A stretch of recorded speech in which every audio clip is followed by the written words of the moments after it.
झोलटू कहे तोला चंदा रानी औ गोरे लाल गल्लारा तोरे माया माँ हो गए वो रानी मैं हाँ रामू आवारा।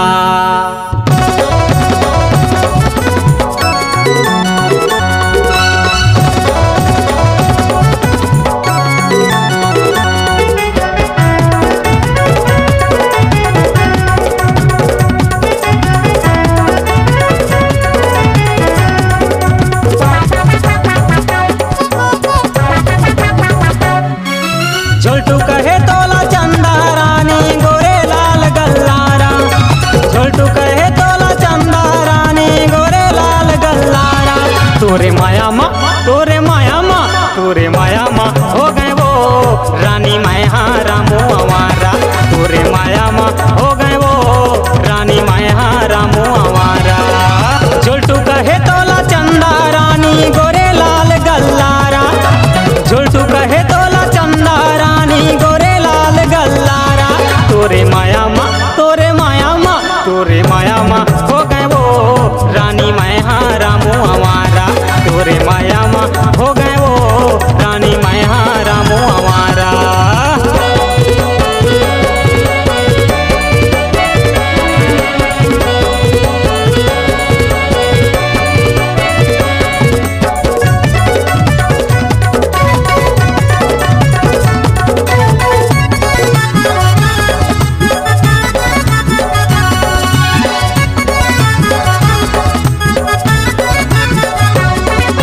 करिया करिया तोरे बाल दिखाए होंठ आवे लाली लाली, हे रानी होंठ आवे लाली लाली।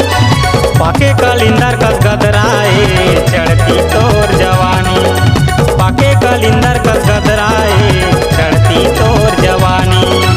तोला सुवारी बना हूँ मैं रानी रह जाऊँ नहीं तो कुंवारा, तोला सुवारी बना हूँ मैं रानी रह जाऊँ नहीं तो कुंवारा। तोरे माया माँ तोरे माया माँ तोरे माया माँ हो गए वो रानी मैं हाँ रामू आवारा। तोरे माया माँ हो गए वो रानी मैं हाँ रामू आवारा।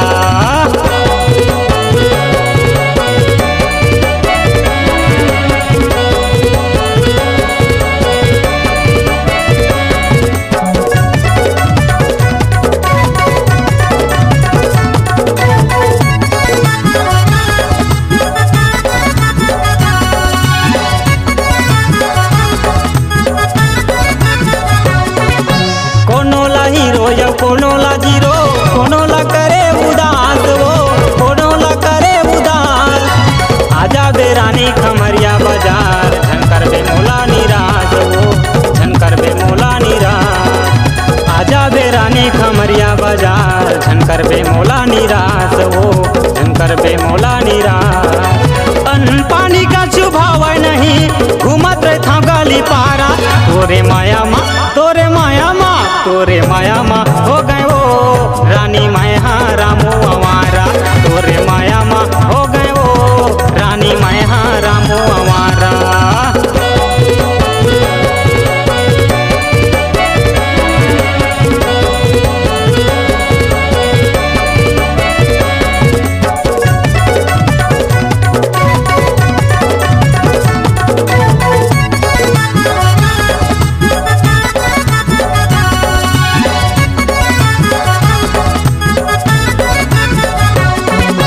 लचके पतली कमरिया तो नैना हवा कजरारी वो नैना हवा कजरारी। बना ले मोला अपन घर वाला बैठे हस्काबर कुंवारी, बैठे हस्काबर कुंवारी वो बैठे हस्काबर कुंवारी। तोर बिना मर जाऊँ वो रानी दे दे मोला तै सहारा, तोर बिना मर जाऊँ वो रानी दे दे मोला तै सहारा।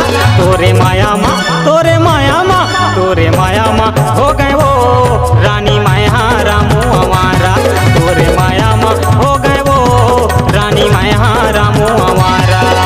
झोलटू कहे तोला चंदा रानी गोरे लाल गल्लारा, झोलटू कहे तोला चंदा रानी गोरे लाल गल्लारा।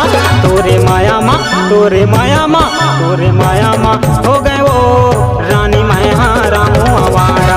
तोरे माया माँ हो गए वो रानी मैं हाँ रामू आवारा। तोरे माया माँ हो गए वो रानी मैं हाँ रामू आवारा।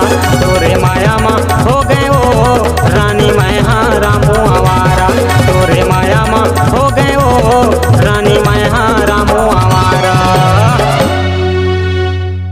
अगर आप अपनी आवाज को एक नया आयाम देना चाहते हैं तो चले आइए मल्टी ट्रैक डिजिटल रिकॉर्डिंग के लिए संपर्क करें HK म्यूजिक कंपनी, कोटा डबरी, चांपा, छत्तीसगढ़।